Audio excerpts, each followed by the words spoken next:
Nisme raportuesit për Maqedoninë Thomas Vajc e dërguar te eurodeputetët për sqarimin e plotë të paqartësive me protokollin me Bullgarinë, hapi dilema se sa kjo do të kontribuojë në zgjedhjen e çështjeve të hapura. Vajc njëkohësisht u bëri thirrje eurodeputetëve të sigurojnë mbështetje të gjerë për miratimin e tij në komunitetin për punë të jashtme.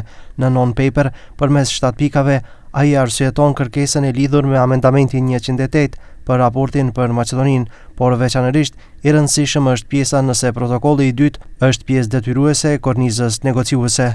Nëse protokolli përmban kushte identitare politike, interpretim të historisë, klasifikim gjuhësor, përmbajtje të teksteve shkollore, kjo mund të jetë në konflikt me mbrojtjen e identitetit të gjuhës maqedonase, të cilat vetë BE-ja vazhdimisht i njeh.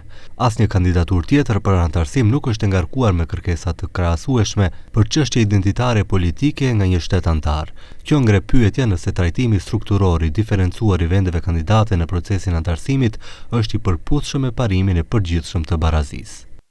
Megjithatë, publiku ekspert nuk pret që kjo do të mund të ketë ndikim në tejkalimin e problemeve me Bullgarinë.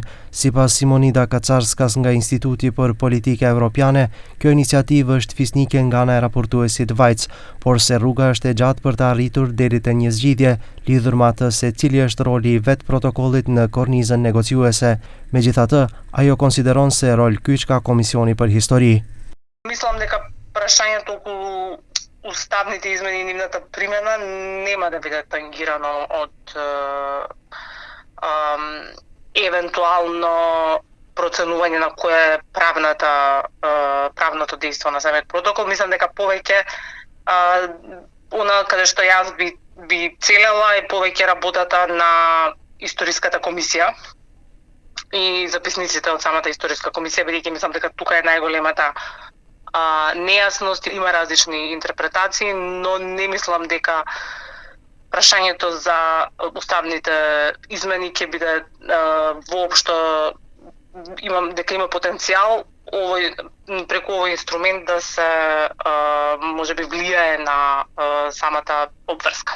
Presidentja Gordana Siljanovska-Davkova në emisionin Klik Plus në televizionin 21 tha se është i nevojshëm kreativitet në leximin e protokolleve. Креативноста некогаш е нужна и може да има толкување на вториот протокол и може, иако на студентот прва година му е јасно каква е неговата природа, но јас не сакам на телевизија да зборувам за тоа, се разбира и со трет протокол, со интерпретација, има многу варијанти. Pas dërgimit të non-paperit, presidentja e Bullgarisë Iliana Lotova thiri në takim eurodeputetët bullgar, ku ishte përcjellë se është e nevojshme koordinim dhe angazhim aktiv për mbrojtjen e pozicioneve bullgare.